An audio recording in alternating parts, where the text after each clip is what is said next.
बिस्मिल्लाहिर्रहमानिर्रहीम। अच्छा बेटा जी, लास्ट टाइम वी डिस्कस के एक एटम है तो उसमें न्यूक्लियस बहुत छोटा, बहुत छोटा, ये तो डॉट तो बहुत बड़ा बनाया है, उसके मुकाबले में बहुत छोटा होता है। अगर ये एटम है तो न्यूक्लियस बहुत छोटा। और अमेजिंग बात जो ये है कि इतने छोटे न्यूक्लियस में प्रोटॉन्स और न्यूट्रॉन्स को पैक किया होता है। और प्रोटॉन न्यूट्रॉन तो चलो न्यूट्रल होते हैं, एक प्रोटॉन दूसरे प्रोटॉन को रिपेल करता है। तो आप उन प्रोटॉन्स को कैसे इतनी छोटी जगह पर बाउंड इकट्ठा रख सकते हैं? वो रिपेल कर, एक दूसरे को रिपेल कर रहे हैं, उसके लिए बहुत ज्यादा एनर्जी रिक्वायर्ड है। उस एनर्जी को हम कहते हैं बाइंडिंग एनर्जी या न्यूक्लियर एनर्जी। वैसे बाइंडिंग एनर्जी और न्यूक्लियर एनर्जी के बारे में हम ए लेवल पार्ट 2 में पढ़ते हैं, A2 में पढ़ते हैं, ठीक है।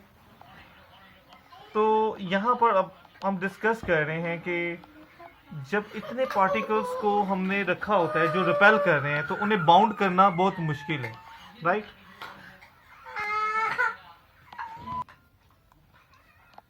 अब प्रोटॉन प्रोटॉन को रिपेल कर रहे हैं तो सिचुएशन तब ज़रा ज़्यादा डिफ़िकल्ट हो जाती है। जो एटॉमिक नंबर पीरियोडिक टेबल में हम देखते हैं कि जो आगे जाते हैं स्टार्टिंग से एटॉमिक नंबर इंक्रीज करता है, तो atomic number he number of proton को कहते हैं। तो जो नंबर ऑफ प्रोटॉन ज़्यादा होते जाते हैं उनको रिपेल भी ज़्यादा करना, उन्हें बाइंड करना उतना मुश्किल होता जाता है।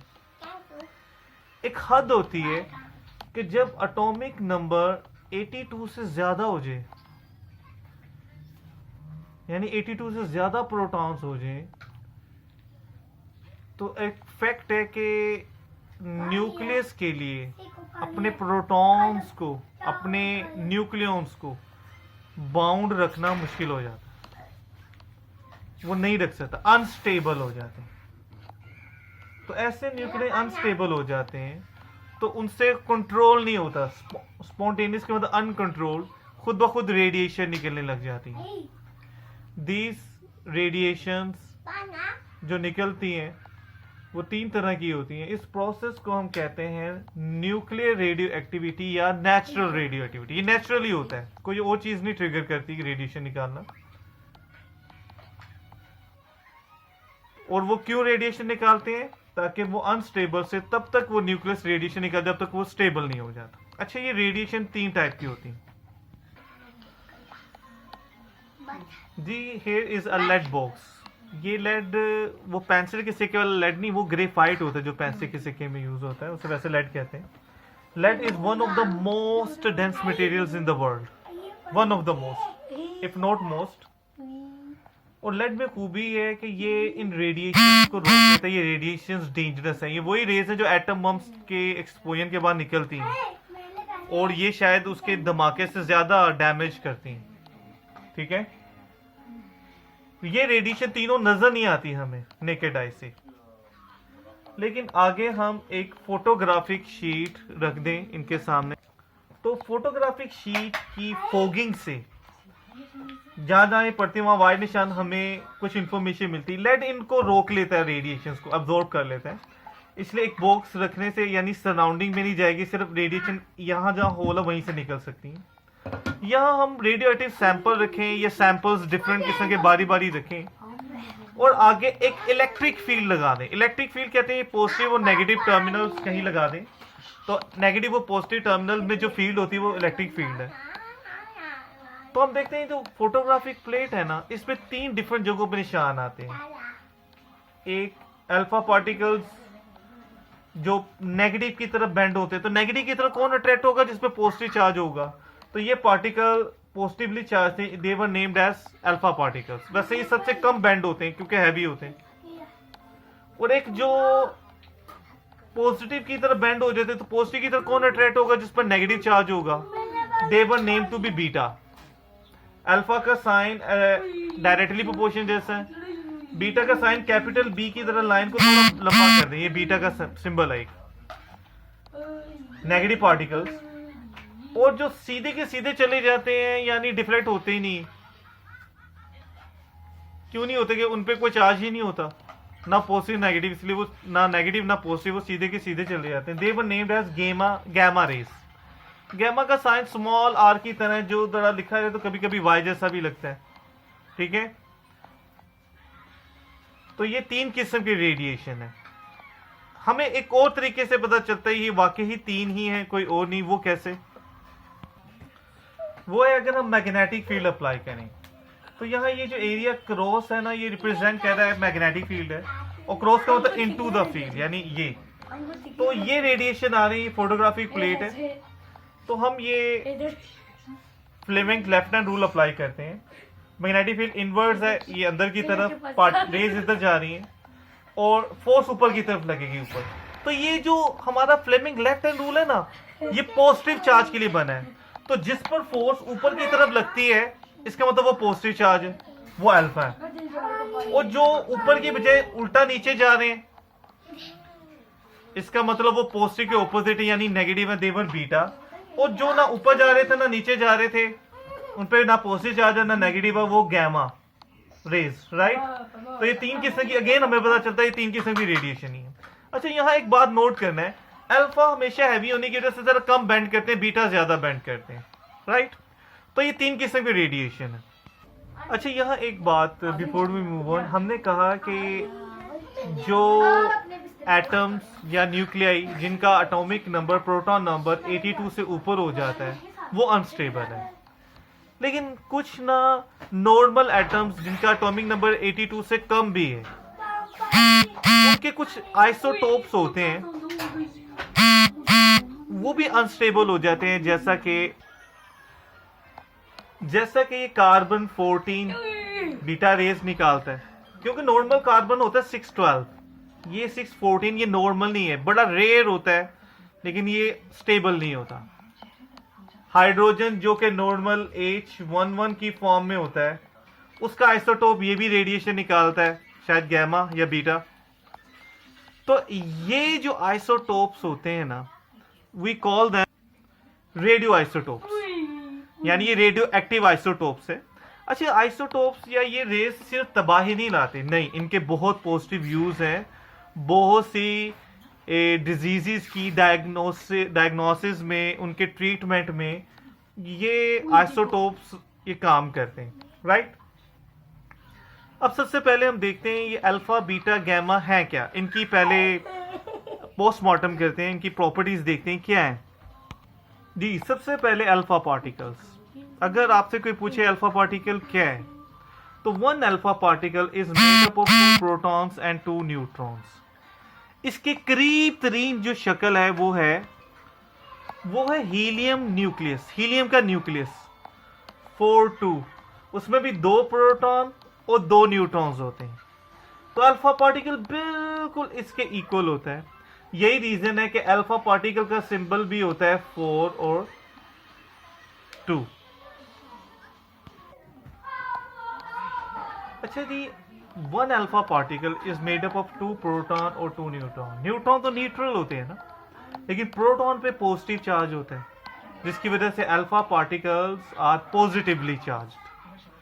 और कितना पॉजिटिव चार्ज होता है? एक इलेक्ट्रॉन पर इतना, प्रोटॉन और इलेक्ट्रॉन पर इतना चार्ज होता है। प्रोटॉन पे इतना पॉजिटिव चार्ज है, तो 2 प्रोटॉन होने की वजह से 2 से मल्टीप्लाई करें तो एक अल्फा पार्टिकल पर ओवरऑल पॉजिटिव चार्ज होता है। इसलिए हमेशा कहीं भी नेगेटिव चार्ज है तो उसकी तरफ अट्रैक्ट होगा, पॉजिटिव चार्ज से ये रिपेल होगा। और किसी मैग्नेटिक फील्ड में ये फ्लेमिंग लेफ्ट हैंड रूल को फॉलो करेगा, क्योंकि Fleming left hand rule is made for positive charge, right. अच्छा, ये जितनी भी रेडिएशन है ना, अल्फा बीटा गैमा, उनमें जो सबसे हैवीएस्ट और लार्जेस्ट रेडिएशन है वो ये अल्फा पार्टिकल है। अच्छा, इनके हैवीएस्ट और लार्जेस्ट होने से क्या मतलब, क्या इफेक्ट होता है? हैवीएस्ट होने का एक इफेक्ट तो ये है कि ये सबसे स्लोस्ट रेडिएशन है, जितनी भी रेडिएशन है उनमें सबसे स्लो। लेकिन बाकी रेडिएशन के मुकाबले में स्लो है फॉर अस, हमारे लिए इनकी स्पीड इज टू फास्ट। ये जो हम स्लोस्ट कह रहे हैं वो दूसरी रेडिएशन के मुकाबले में कह रहे हैं। तो इनकी स्पीड तकरीबन speed 10% of speed of light है, C speed of light. This is too fast for us, ठीक है। लेकिन बाकी रेडिएशन के मुकाबले में स्लोएस्ट है। और लार्जेस्ट, बड़े हैं दूसरी रेडिएशन से। तो लार्जेस्ट होने की वजह से ये लीस्ट पेनिट्रेटिंग है। पेनिट्रेट होता है किसी चीज को क्रॉस कर जाना, किसी चीज के अंदर से गुजर जाना।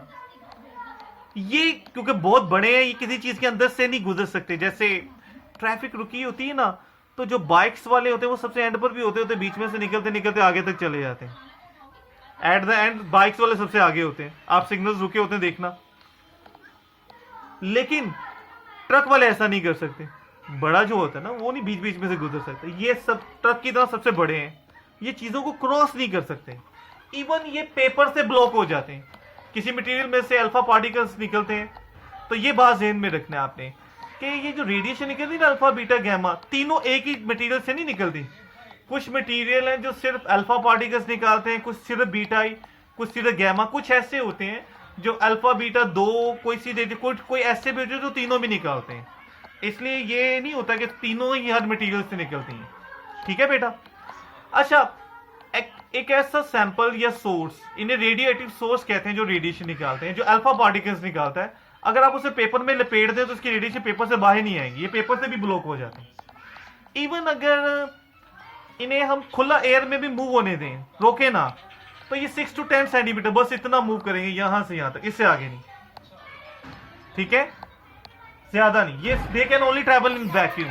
इसलिए जहां भी रेडिएशन का एक्सपेरिमेंट करना ना, जहां हमने पीछे इलेक्ट्रिक फील्ड और मैग्नेटिक फील्ड अप्लाई की थी रेडिएशन को देखने के लिए, तो वो वैक्यूम में करना है हमने, तो ही उसमें से अल्फा पार्टिकल पास हो सकते हैं। राइट।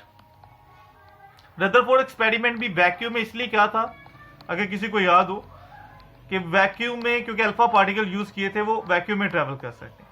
अच्छा, ये सबसे हैवीएस्ट हैं, स्लोएस्ट हैं, लीस्ट पेनिट्रेटिंग है, लेकिन ये सबसे ज्यादा इंजूरियस है, मोस्ट आयनाइजिंग। इंजूरियस का मतलब कि अगर इनकी रेंज में चले जाए तो सबसे ज्यादा डैमेज ये करेंगे स्किन को, टिश्यूज को।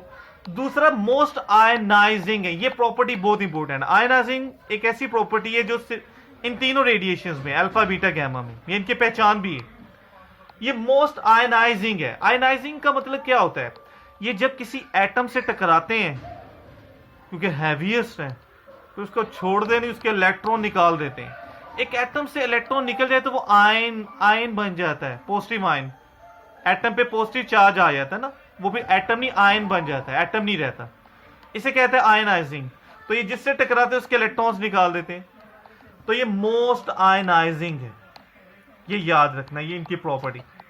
दूसरा, ये इनविजिबल है, नजर तो नहीं आती। हमें कैसे पता चलता है इनका, एक तो हमने इलेक्ट्रिक और मैग्नेटिक फील्ड से पता किया ना, दूसरा फोटोग्राफिक शीट की फोगिंग, उसके निशान से पता चलता है कि अल्फा पार्टिकल या कोई रेडिएशन टकराई है। और एक खास बात, फ्लोरेसेंस ऑफ जिंक सल्फाइड।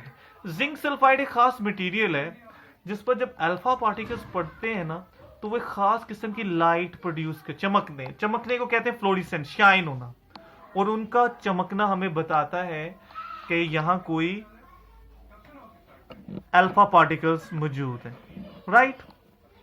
अच्छा, किसी न्यूक्लियस से अल्फा पार्टिकल 4-2, लेट्स से एक न्यूक्लियस से XAZ मैस नंबर है और ये एटॉमिक नंबर है, उससे इलेक्ट्रॉन जब निकलता है तो अल्फा पार्टिकल थोड़ी निकलता है, तो 4-2 ऊपर से 4 वाला नंबर कम हो जाता है। एक मिनट है, तो अल्फा पार्टिकल किसी न्यूक्लियस से निकलते हैं तो ऊपर से 4 माइनस हो जाता है, नीचे से 2 माइनस हो जाता है,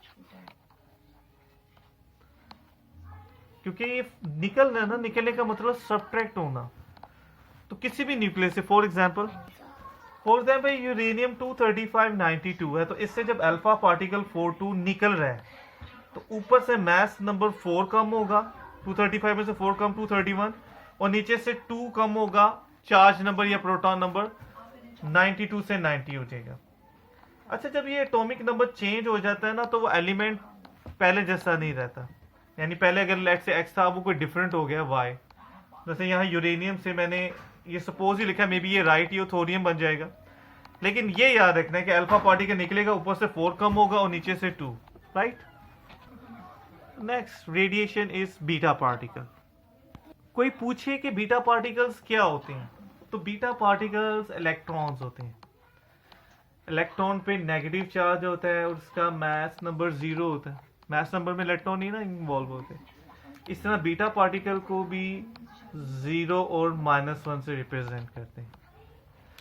तो बीटा पार्टिकल्स क्या होते हैं? इलेक्ट्रॉन्स।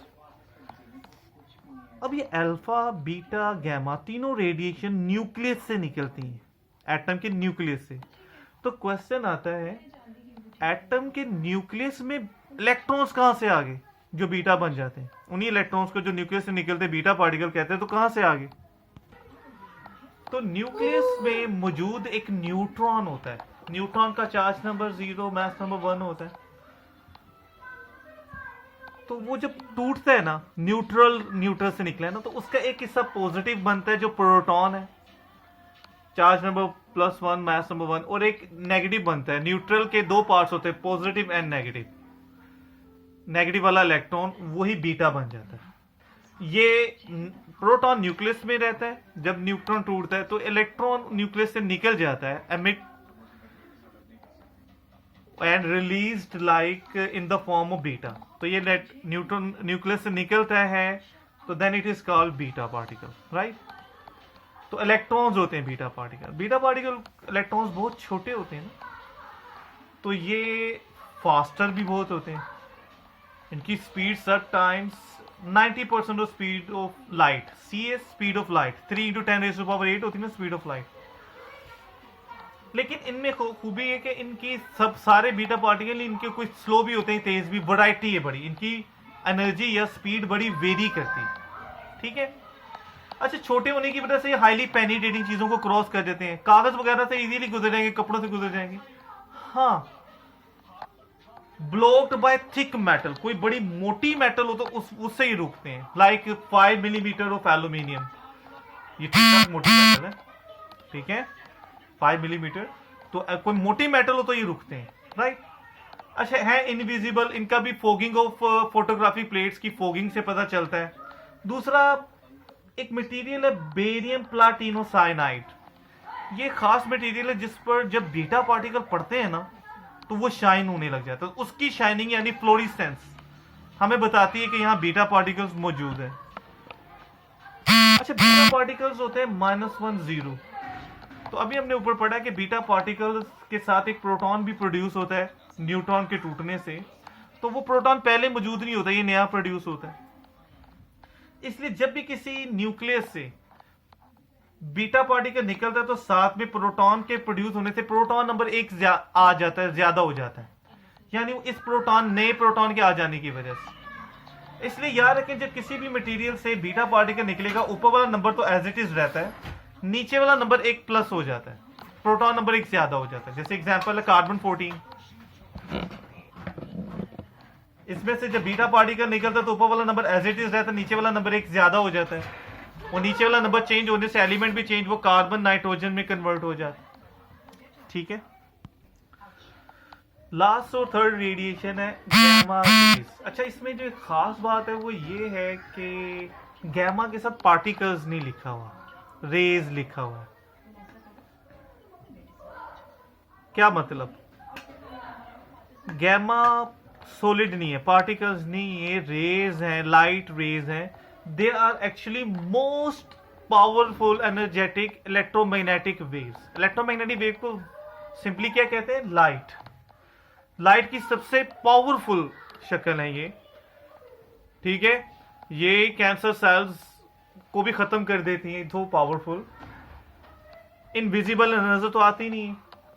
अच्छा, ये सॉलिड है ही नहीं, इसलिए इनका मास नंबर कोई नहीं है, मास है ही नहीं, और इन पे चार्ज भी नहीं होता, अनचार्ज्ड। इन्हें न्यूट्रल नहीं कहना। न्यूट्रल उस चीज को कहते हैं इसमें पॉजिटिव और नेगेटिव दोनों हों और इक्वल हों। इनमें कोई है ही नहीं चीज, अनचार्ज कहना।